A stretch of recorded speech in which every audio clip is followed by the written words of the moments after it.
안녕하십니까. 4월 24일 수요일 말씀 묵상 함께 시작하겠습니다. 오늘도 말씀으로 하루를 시작하시는 귀한 성도님들의 가정과 생업 가운데 참된 기쁨이 충만하시기를 기도합니다.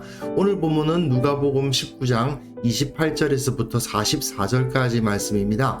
예수님께서 예루살렘으로 입성하시는 모습을 그려주고 있는데요. 사실은 매년 종려주일마다 많이들 묵상하는 본문이기도 하지만 사복음서의 종려주일에 대한 묘사가 다르다는 것을 잘 인식하지 못하시는 분들도 많고, 누가복음이 무엇을 강조하고 있는가에 대해서 조금 지식을 갖고 있지 않으신 분들도 많을 것 같습니다. 오늘 묵상은 조금 지식을 쌓는 데에 초점을 맞추면서 성경을 읽어갔으면 좋겠습니다. 그랬을 때에 주님께서 이 땅 가운데 임하신 것이 어떤 의미를 가지고 있는가를 알게 되고, 그것을 통해서 또한 우리가 주님을 올바른 모습으로 섬길 수 있지 않을까 기대합니다. 그럼 먼저 말씀 보시겠습니다. 예수께서 이 말씀을 하시고 예루살렘을 향하여 앞서서 가시더라. 감람원이라 불리는 산 쪽에 있는 벳바게와 베다니에 가까이 가셨을 때 제자 중 둘을 보내시며, 너희는 맞은편 마을로 가라. 그리로 들어가면 아직 아무도 타보지 않은 나귀 새끼가 매어 있는 것을 보리니 풀어 끌고 오라. 만일 누가 너희에게 어찌하여 푸느냐 묻거든 말하기를 주가 쓰시겠다 하라. 보내심을 받은 자들이 가서 그 말씀하신 대로 만난지라. 나귀 새끼를 풀 때에 그 임자들이 이르되, 어찌하여 나귀 새끼를 푸느냐? 주께서 쓰시겠다. 그것을 예수께로 끌고 와서 자기들의 겉옷을 나귀 새끼 위에 걸쳐놓고 예수를 태우니, 가실 때 그들이 자기의 겉옷을 길에 펴더라. 이미 감람산 내리막길에 가까이 오심에 제자의 온 무리가 자기들이 본 바 모든 능한 일로 인하여 기뻐하며 큰 소리로 하나님을 찬양하여, 찬송하리로다. 주의 이름으로 오시는 왕이여, 하늘에는 평화요, 가장 높은 곳에는 영광이로다. 무리 중 어떤 바리새인들이 말하되, 선생이여, 당신의 제자들을 책망하소서. 내가 너희에게 말하노니 만일 이 사람들이 침묵하면 돌들이 소리 지르리라. 가까이 오사 성을 보시고 우시며 이르시되, 너도 오늘 평화에 관한 일을 알았더라면 좋을 뻔하였거니와 지금 내 눈에 숨겨졌도다. 날이 이를지라 내 원수들이 토둔을 쌓고 너를 둘러 사면으로 가두고 또 너와 및 그 가운데 있는 내 자식들을 땅에 메어치며 돌 하나도 돌 위에 남기지 아니하리니 이는 내가 보살핌 받는 날을 알지 못함을 인함이니라. 예, 어제까지는 제자도에 대한 가르침이 이어졌다면, 이제는 예수님께서 예루살렘으로 들어가셔서 심판을 선포하시는 모습을 볼 수 있습니다. 옛 시대, 과거의 잘못된 시대를 이기시는 모습을 보게 됩니다. 그래서 오늘 본문을 보시면요, 예루살렘에 입성하시고 심판이 선언되어 내일 본문과도 연결되어 있는데 46절까지 예수님께서 예루살렘의 심판을 선포하시고 그 다음에 성전에서 가르치시는 모습을 볼 수 있는데, 이 성전에서의 가르치심이 사실은 영적인 전투를 보여줍니다. 그리고 결국은 예루살렘은 망할 것이다. 성전은 무너질 것이다.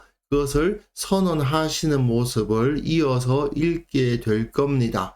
특별히 오늘 본문인 이 예루살렘 입성 본문에서는요, 열왕기하에 나오는 열왕기하 9장에서부터 10장에서 기록되어 있는 예후라는 사람을 기억할 필요가 있습니다.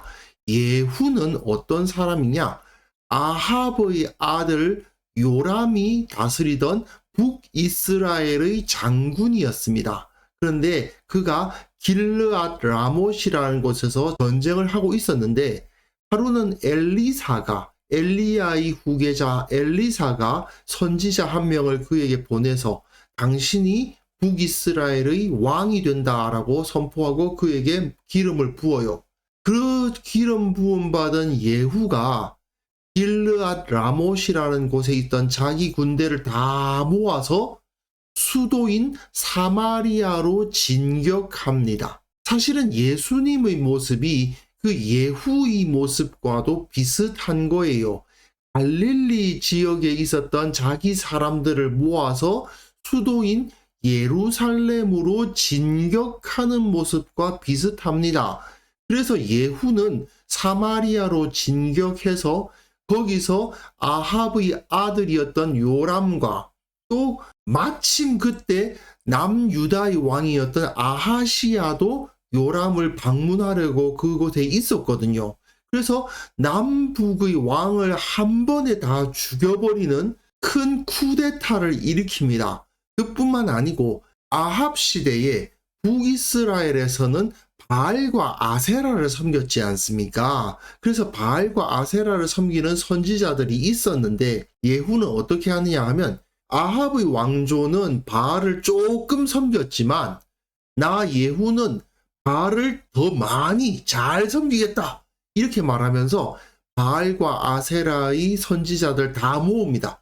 모든 바알과 아세라의 선지자들은 다 모여서 큰 제사를 드릴 것이니 한 명도 빠짐없이 다 참석해라. 이렇게 바알과 아세라의 선지자를 다 모은 다음에 그 주위를 군병들이 싹 포위하게 해요. 그리고는 군병들에게 명령을 하기를 이 안에 들어있는 바알과 아세라의 선지자들 중 단 한 명이라도 살려보내면 네가 그 목숨을 네 목숨으로 대신할 줄 알아라. 무시무시한 명령을 내리고 거기서 바알과 아세라의 선지자들을 모조리 한 명도 남김없이 다 죽여버린 사람이 바로 예후입니다. 그러니까 이 예후라는 사람은 그야말로 이스라엘의 대혁명을 일으킨 사람이죠. 물론 예후도 이후에 금송아지 숭배를 끊어내지는 못했기 때문에 하나님 앞에서 온전한 자가 아니었습니다. 어쨌든 이 예후는 북이스라엘의 대혁명을 일으킨 사람인데 지금 예수님 주위의 제자들과 예수님을 따르는 무리들이 예수님을 누구를 보듯이 보고 있었을까요? 바로 예후를 생각하면서 예수님을 보고 있었던 겁니다. 예수님이 지금 저 썩어 빠진 예루살렘의 제사장들을 모조리 다 쳐내버리고 새롭게 이 나라를 세울 것이다. 그야말로 영적인 혁명, 정치적인 혁명을 일으킬 것이다 라는 것을 기대하고 있었다 하는 것을 여기서 알게 합니다. 그러나 예수님은 전혀 다른 모습으로 그 가운데 임하고 계시는 거예요. 자, 예수님께서 이 말씀을 하시고 예루살렘을 향하여 가시는데 감라몬이라 불리는 산 쪽에서 벳바게와 베다니에 가까이 가셨을 때에 제자 중 둘을 보내시면서 나귀 새끼가 매어 있는 것을 보리니 그것을 풀어서 끌고 오라. 누가 너에게 어찌하여 푸느냐 묻거든 말하기를 주가 쓰시겠다 하라 하시매. 그리고 보내심을 받은 자들이 그 말씀하신 대로 만나고 나귀 새끼를 풀 때에 어찌하여 나귀 새끼를 푸느냐 주께서 쓰시겠다 하고 계속 2라는 숫자가 반복되고 있다는 것을 깨달아야 됩니다. 제자 둘을 보내십니다.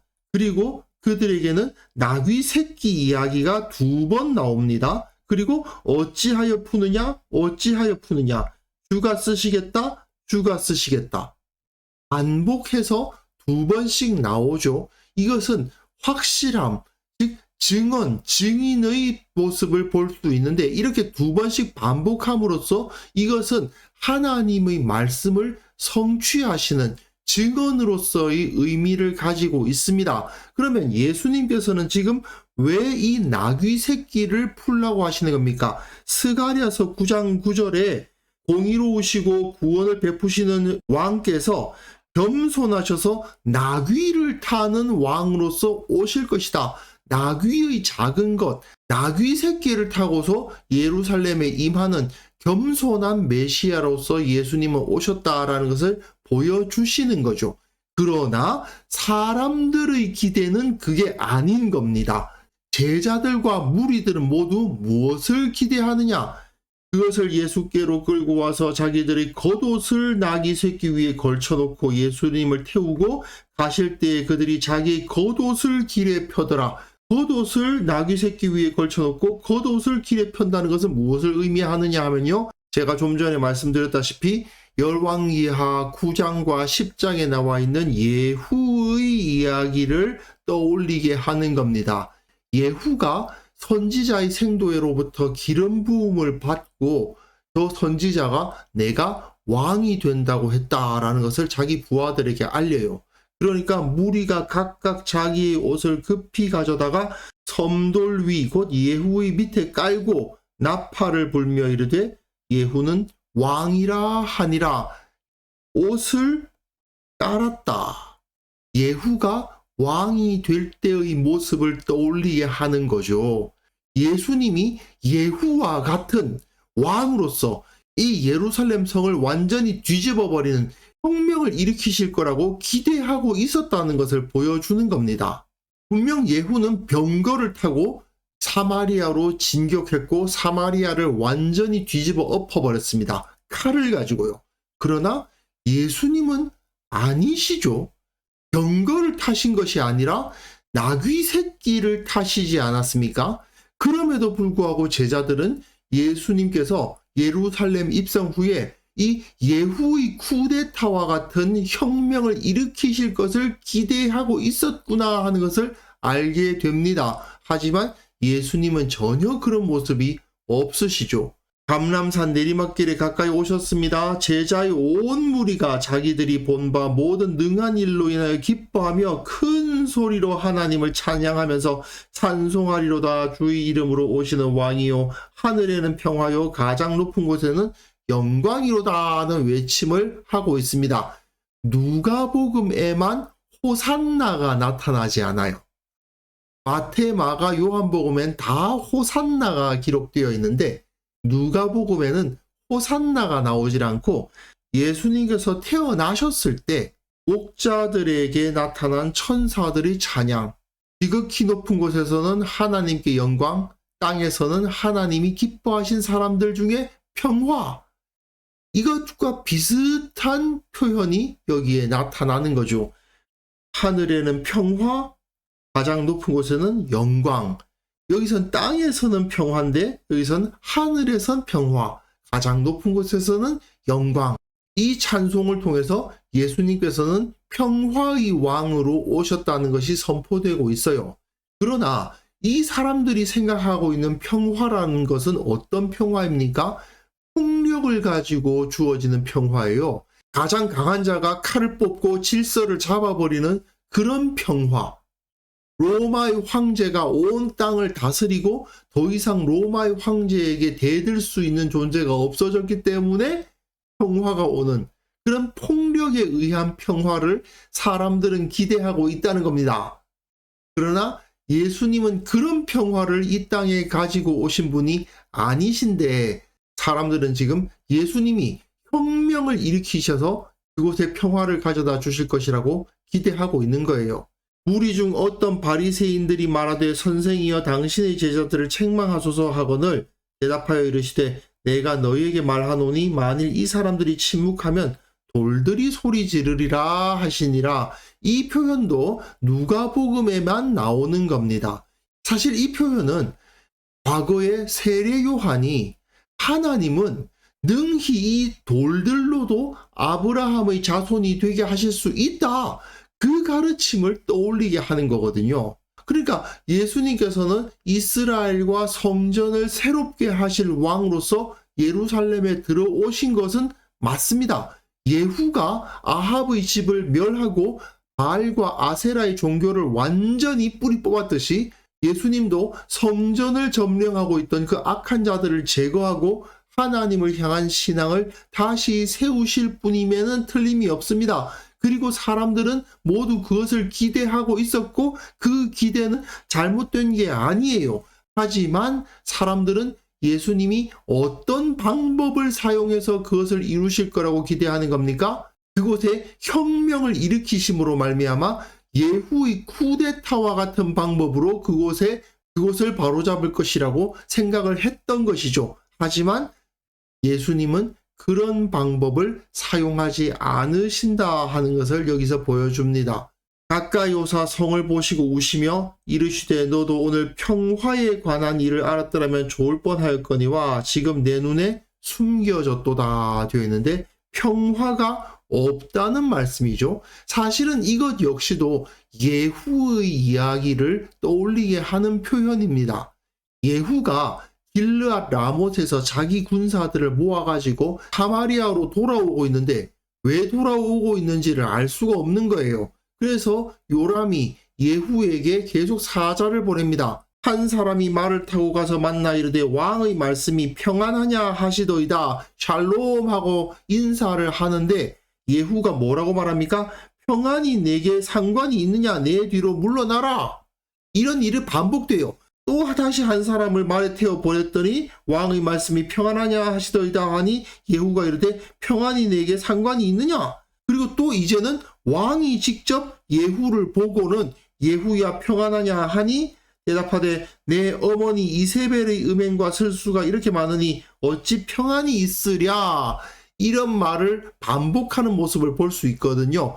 평안이 없다. 아합의 아들 요람이 다스리던 북이스라엘에는 평안이 없다라는 것을 예후가 선포하면서 결국은 그 요람의 모든 일가를 전부 멸절시켜버립니다. 예수님도 마찬가지인 거예요. 예수님은 이 예루살렘을 심판하러 오신 분이면 틀림이 없습니다. 그래서 평화가 없다. 예후의 모습과도 비슷한 말씀을 하세요. 그리고 내 원수들이 토둔을 쌓고 너를 둘러 사면으로 가두고 너와 그 가운데 있는 내 자식들 땅에 메어치며 돌 하나도 돌 위에 남기지 아니하리니 이는 내가 보살핌 받는 날을 알지 못함을 인함이니라. 이것은 예레미야의 예언과도 비슷하죠.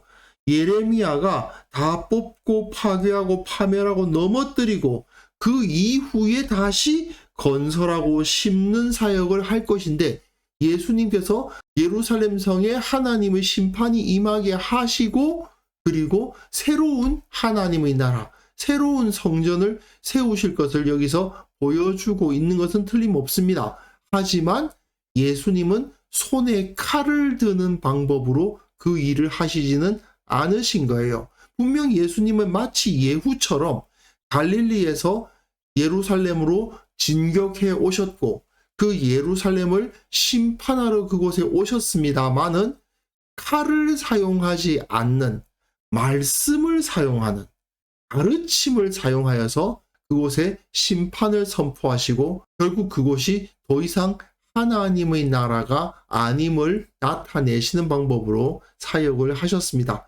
결국 예수님은 칼을 다른 사람들에게 휘두르심으로 말미암아 그곳에 혁명을 일으키신 것이 아니고 오히려 그들의 칼끝을 자신에게 향하게 하심으로써 혁명을 일으키신 것이죠. 세상의 시각에 의하면 패자의 모습을 가지심으로써 오히려 승자가 되시고 가장 낮은 자의 모습을 가지심으로써 가장 높으신 왕이 되신 분, 그것이 바로 예수님이십니다. 예수님께서 십자가를 지심으로 말미암아 예루살렘은 완전히 심판을 받게 되었고 더 이상 하나님의 나라가 아닌 진정한 성전이 아닌 거룩한 도성이 아닌 곳이 되어버린 것입니다. 그 이후에는 오직 예수 그리스도의 이름으로 칭함을 받는 사람들만이 하나님의 나라, 하나님의 백성이 되게 된 것이죠. 그래서 이 시간 주님의 모습을 묵상하면서 겸손하고 정말 연약한 모습으로 오셨지만 세상을 심판하시고 또한 그들 가운데서 우리를 구원하실 예수님을 묵상하게 하옵소서. 겸손히 낮은 자리에 처하시는 모습으로서 가장 강하고 높으신 분이 되셨던 주님을 기억하면서 우리도 겸손히 낮은 자리에 처하기를 기뻐하게 하옵소서. 그것이 결코 약함이 아니라 오히려 영광스러운 자리임을 깨닫고 기뻐하고 자랑스러워하는 성도들의 공동체가 이루어지게 하옵소서. 함께 기도하는 시간 가졌으면 합니다.